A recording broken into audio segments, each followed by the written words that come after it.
ఎవరండి మీరు? రండి రండి, తమరే కదా ఈ ఇంటికి మగ మహారాజు. అబ్బా, ఈ మిరపకాయలు. మిరపకాయలు కొనేవారు? కాదండి, అమ్మేవాడిని. అదే కాదండి, మా అమ్మాయి పెళ్లి గురించి తమ దంపతులకి మనవి చేసుకుందామని వచ్చా. అబ్బా, అర్థమైంది లేవయ్యా. ముహూర్తాలు పెట్టుకున్నా కనిపించు. చీరకో సారికో సాయం చేస్తాను. ఆమె చెప్పింది కదా, అప్పుడు కనిపించండి. వెళ్ళండి. సాయం చేయడానికి జరిగే పెళ్లి మా అమ్మాయిది ఒక్కదాంతే కాదు. మీ అబ్బాయి మా అమ్మాయిని ప్రేమించాడు. నేను మాట్లాడేది వాళ్ళిద్దరికీ జరగబోయే పెళ్లి గురించి, మనం అందుకోబోయే విజయం గురించి. బియ్యమా? నాకునా? నా కొడుకు నాకు తెలియకుండా ఇంకొక అమ్మాయిని ప్రేమించటమా? తాగొచ్చావా లేకపోతే పిచ్చాసుపత్రి కూడా దూకొచ్చావా? ఏంటంటే ఆవిడ మాట్లాడేది? ఒక్క నిమిషం అలా కూర్చోండి. మీతో ఒక్క మాట. పిచ్చాసుపత్రి నుంచి ఏమిటండి?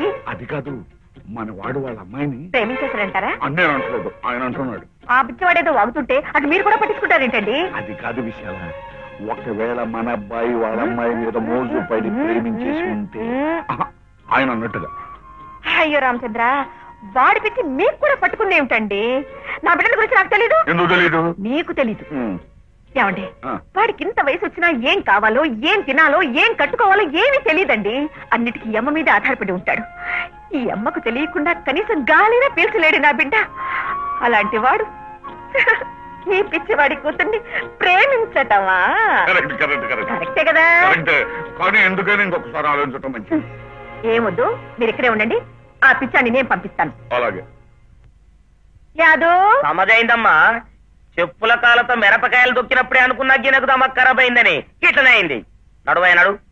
అరే నడు అంటుంటే నా ఒంటి మీద చేస్తామంటారా? ఏం? నేను మఖా వాళ్ళని బొక్కలో పెట్టిన సర్కిల్ ఇన్స్పెక్టర్. కాలేవయ్యా, నువ్వు క్రాక్ ఇన్స్పెక్టర్ అని తెలుస్తూనే ఉంది. వెళ్ళు. అరే నడు. నా కోపం వచ్చిందంటే ఏం చేస్తాను తెలుసా? ఏం చేస్తావయ్యా? దగ్గుతావు తుమ్ముతావు, దగ్గుతావు తుమ్ముతావు, గంతనే కదా. తుమ్ము తుమ్మంటుంటే ఇప్పుడు రాటలే మీ అందరితో తుమ్మిస్తా తప్ప పాస్. నడు నడు, ఇప్పుడు చెప్తా నీ